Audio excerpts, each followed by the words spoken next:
Hello, everybody. David Schuster here. There are new calls for the Democratic Party to make some dramatic changes. What started after the November election losses as a trickle of frustrations has become a fire hose. And now one of America's most powerful union bosses, Teamsters President Sean O'Brien, is calling for an immediate and sweeping shakeup in Democratic Party leadership. They've got a lot of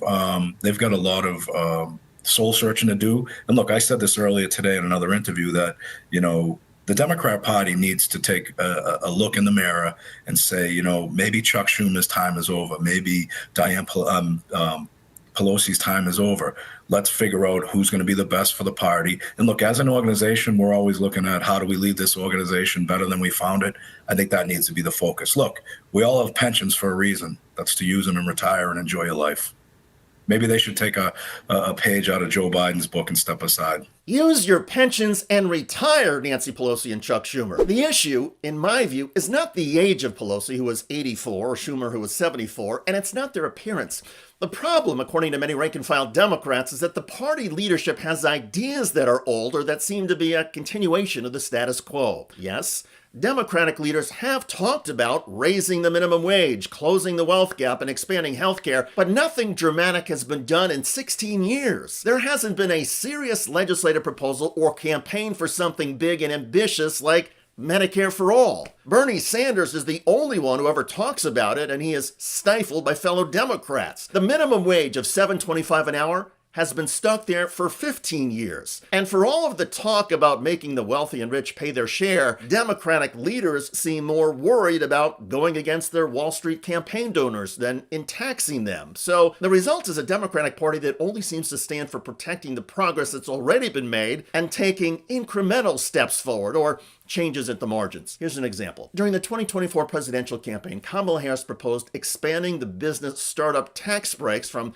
$5,000 to $50,000. Great idea, and it got support across the political spectrum. But is that the sort of idea that inspires a movement and brings new energy to the Democratic Party? The answer is no. And we saw that in the malaise that many voters felt towards Harris. Most voters viewed her and the Democratic Party as the party of the establishment and a continuation of the status quo. The argument was that Donald Trump is a threat to stability and democracy, but voters wanted change, and the Democrats, instead of promoting big changes, fell flat. The party had been warned that many working-class Americans and people living paycheck to paycheck didn't see much of a distinction between Democratic economic interests and Republicans. Here's prominent public intellectual Dr. Cornel West. Both parties stand in the way of the empowerment of poor and working peoples. Both parties tied Wall Street, militarism, Pentagon, tied to Silicon Valley. What about the 60% of precious Americans of all colors who are struggling every day and month to put food on the table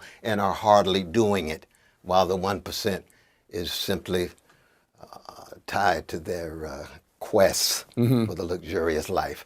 American democracy not just is at stake, the whole planet, Brother Jake. You know that, man, with fossil fuels. And look at the debt ceiling agreement. We can make a deal with Brother Manchin in terms of his pipeline that will do in not just working class people's spaces, but ecological collapse given what's going on the East Coast. But we can't make a deal with him in terms of voting rights in regard to the filibuster. That's Brother Biden. We need something better. Where's the best of the country? The best of the country for many of us is when the United States takes on big, ambitious things. Things that seem impossible. Invading the beaches of Normandy and freeing an entire continent from tyranny. Putting a man on the moon. Curing diseases.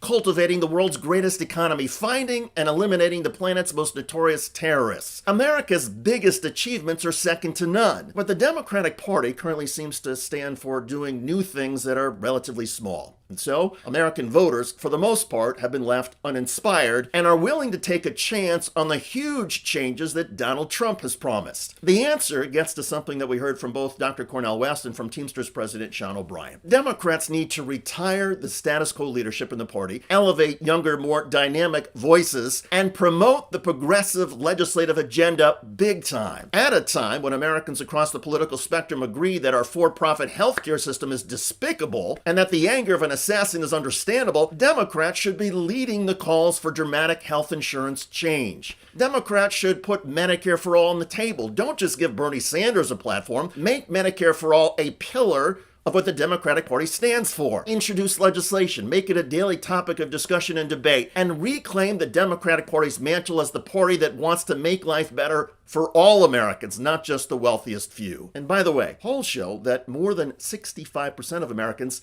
support universal health care. Even a majority of Republicans support Medicare for all. So embracing it is not a huge political risk. It just risks turning off some of the Democratic Party's mega donors from the health care insurance industry. But the Democratic Party has to make a choice. Continue being beholden to rich and powerful corporate interests and keep losing ordinary Americans, or stand for things that are inspiring and dramatic, create a new enthusiastic political movement, and reinvigorate the Democratic Party. In my view, the choice is easy and clear, but the political establishment in America is tough to dislodge. And there are some Democrats who will privately tell you they would rather have Donald Trump in the White House than lose the Democratic Party mega donors. Money talks, and it is hard to defeat. But Democratic Party election defeats will keep coming, and so much progress that's been made in recent decades will be lost if the Democratic Party does not change. I'm David Schuster.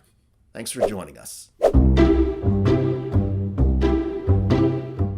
Sometimes you hear a conservative say something that leaves you so completely stunned, and this is one of those clips. Take a look. What got you excited to come to the Trump rally today?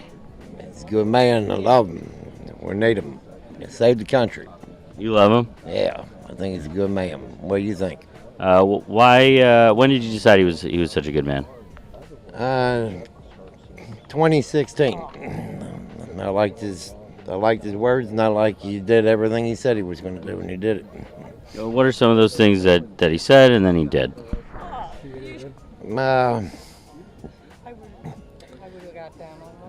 Just one thing. One thing he said and then he did. He caught me off guard there. I don't know. Yeah. Okay. Trump has been at the center of U.S. politics for nearly a decade. He spent 4 years as president, but you can't name a single thing that he did that you're proud of. This is the guy you say delivers on all of his promises. I liked his words, and I like he did everything he said he was going to do, and he did it. Buddy, what are those promises? Name one, just a single one. And that really illustrates that people aren't really bought into Trump for his platform or his priorities. They're bought into the cult of Trump, this cult of personality where they see him as a larger-than-life figure. And to them, it's more about what he represents in their minds. Success, wealth, power, excess. To be clear, that kind of cluelessness is frustrating, especially from a liberal or progressive perspective. But it's embarrassing that Dems have now lost twice to Donald Trump, and there's a lot of finger pointing going around about who or what is to blame. They've had multiple opportunities to rally behind a candidate that did win over independents, Bernie, and offered a robust economic platform that people did seem interested in. Again, Bernie. But they've turned losing to Trump into an art form. They've boxed out candidates who could have a strong shot at beating Trump in favor of a weaker, more vulnerable, but ultimately more moderate Democratic candidate. In a sad way, it's almost impressive how they've so stubbornly insisted on doing things the way they want to, losing twice and handing Trump the presidency on a silver platter. And Harris's loss was really embarrassing. Just look at some of these numbers. So losing big with everyone across the board is nearly unprecedented and hard to conceive as even possible.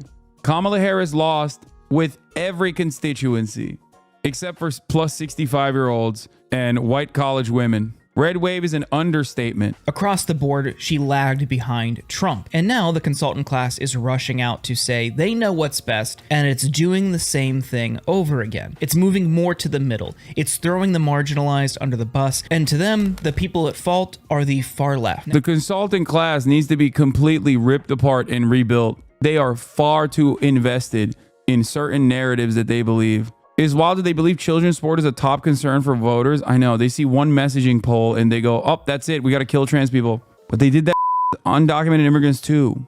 They don't look at the second thing that's polled in any of those messaging polls. That's what's so frustrating about it. They see the headline. The headline says 60% of Americans want mass deportation. They go, oh my God, we got to do mass deportation.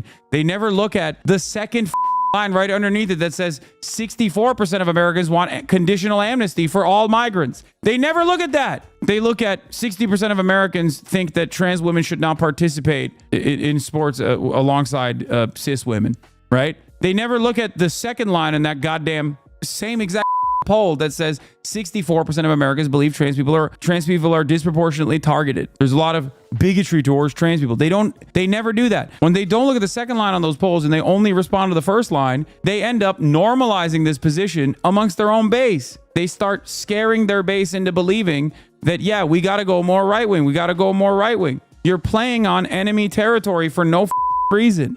Launch a counterattack instead of going into your enemy's waters and trying to beat them at their own game. You'll never win there. Now, as somebody who is part of the far left, whatever that means, and someone who is also politically powerless, I'm curious how it is my community's fault. Maybe you're part of that as well. You might be similarly confused, because we watched as Kamala Harris spent the waning days of the campaign hitting the campaign trail with Liz Cheney. Is that somebody that represents the far left ideals? And most of the campaign's messaging, outside of issues like abortion, which are, yes, definitely important, but clearly were not as big of an electoral motivator as Democratic strategists expected, they spent most of their messaging on Trump is dangerous, Trump is bad, and we need to preserve and protect democracy. Now, you've tried the Trump is dangerous and Trump is bad rhetoric multiple cycles in a row now to mixed results. Surely they thought January 6th would be a bigger motivating factor and feed into that, but it wasn't the case. On the issue of preserving and protecting democracy and our institutions, that really gets to the core of the issue and how they misread the electoral landscape. You need to be at least somewhat privileged to even care about that, and certainly to allow it to be what dictates your vote. If you are living paycheck to paycheck, if you can barely afford your utility bills, if you're not sure if your electricity is going to be on at the end of the month, what does preserving democracy mean to you? Is that going to be the decisive topic when you settle on who to vote for? No, of course not. You're going to vote for somebody who speaks to your material conditions and promises to deliver different results. Sure, both candidates tried that, but many people felt like Trump was better, in part because Harris was tied to the Biden administration over issues like inflation. She refused to break from Biden on many things, but also on the economy. They continued to sell Bidenomics as a success when many people throughout this country did not feel that success. But I think the most damning moment for her was when she went on The View and she was asked by one of the hosts, is there anything different that you would change about Biden's 4 years? She said, no, not that I could think of. Republicans smartly turned that into an ad and then followed that clip with several issues that many people would objectively agree are bad and some right-wing wedge issues, and then said, we can't afford another 4 years of Kamala Harris. But when she's asked if there's anything she would change, and she says, no, you're endorsing everything that Biden did. Yes, you were vice president, but you're basically giving a green light to many things that voters felt were wrong or bad or wanted changed. You're promising the status quo at a time when people want something different. Despite that, some people have tried to say that the right's attacks on trans people were what caused Kamala Harris to lose. And that's just not true. What have I been telling you guys? We fight for trans rights. They have complete equality. They get, whether it's, healthcare, employment, constitutional rights, you name it. And the American people are on our side and the Democratic Party's on our side, and Jordan just showed that to you. 80% of Democrats agree with that, 52% of all Americans agree with that, even despite all of this overwhelming propaganda against the trans community. But the minute you get the trans people playing in, trans women playing in women's sports, it falls off a cliff. And all of a sudden you're down to 26%, let alone undocumented trans immigrants getting taxpayer-funded surgery. My guess is that polls around 2%. So, and it's not an accident that the Trump team, once they started running that ad, saw in great polling out of that ad and ran it again and again and again. And by then it was their #1 ad and they'd run it for $40 million worth. Some people might feel that gender affirming care for undocumented people is not something they support, but it's not something that motivates people's vote. Are you guys saying that that ad didn't hurt and that we should keep going in that direction? I don't know. It's going to be hard to quantify what effect it had, but based on not just that one Gallup poll, but exit polls, other public opinion polls of what people's priorities were, we saw for months in the run-up and in the immediate aftermath, voters were largely motivated by the economy, economic policy, and their material conditions. So I think it might have changed the perception, but I don't think it was what motivated people to either stay home or vote against Harris or vote for Trump. You look at where it ranked on that list. I mean, there was 22 different topics on there, and it was dead last. So Why did they run it the most, Jordan? Why did it work the best? I don't even think that it worked the best, because I was just in Arizona and Nevada multiple times over the past couple months, and I saw the ad of her on The View saying there was nothing different that she would do than what Biden did. I saw that way more than the trans ad. And then within that, they just conflated the Biden administration, the 4 years of Biden, with Kamala Harris, and they said we can't afford 4 more years of Kamala Harris. You need to be realistic about why people vote, and in many cases, it's purely out of self-interest. People typically do not go and vote out of spite. It's why wealthy conservatives continue to vote Republican, because they promise to lower their taxes. And on the other side, if you are a blue-collar worker in a union, you're going to vote for somebody who offers worker protections. The idea that there is this mass groundswell of people who voted solely based on their hatred of trans people isn't real. And we saw polling that shows that. When Gallup asked voters what their top issue was in the election this year, out of 22 different topics, trans issues ranked dead last. The economy was number 1. And at the end of Trump's anti-trans ad, the point was made, she's for them, he's for you. Think about that closing with any other issue. You could put immigration in there and it would have the same effect. Trump's team leaned into Harris being too focused on the elites, on cultural issues, and on marginalized groups rather than most Americans' working conditions. I'm not saying Trump is going to be better on that issue. It's what he sought to exploit for electoral success. And this underscores the importance of running a robust and intersectional, progressive and populist economic policy. Because if you go out there and say, hey, I'm going to deliver for you and I'm going to protect all of you, that is a winning message. But the thing is, ultimately, at the end of the day, you stand up for these things because it's the right thing to do, not because they're popular. And like you gained ground on marriage equality and gay rights, it might be a similar and long fight, but you shouldn't abandon it or throw them away or throw them under the bus like Harris did simply because it's politically expedient now. Okay, so you're okay with losing the election because you want to fight for those issues. I mean, you just said it. We already lost. That's Okay, not what all I right. showed you the data. No one cares. No one cares. It's the last ranking issue. You're delusional. The $40 economy- million in ads. The and you think economy no one was the cares? #1 issue for people. No one's going in there and be like, I'm mad about trans people, so I'm going to vote for Trump. No one did that.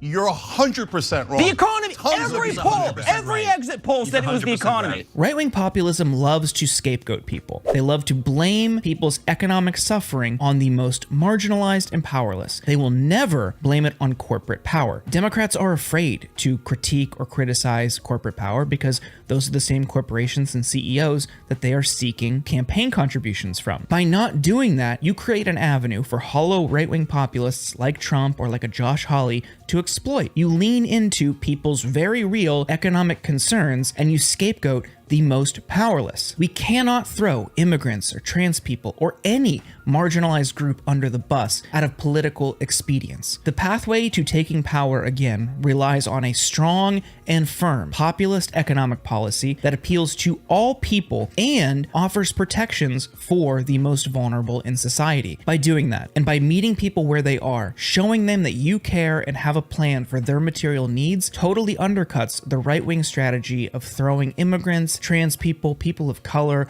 women, whomever under the bus. And ultimately, the Democratic consultant class who is out there insisting that caring about immigration and caring about trans people is what cost Harris the election need to be run the out of Washington forever.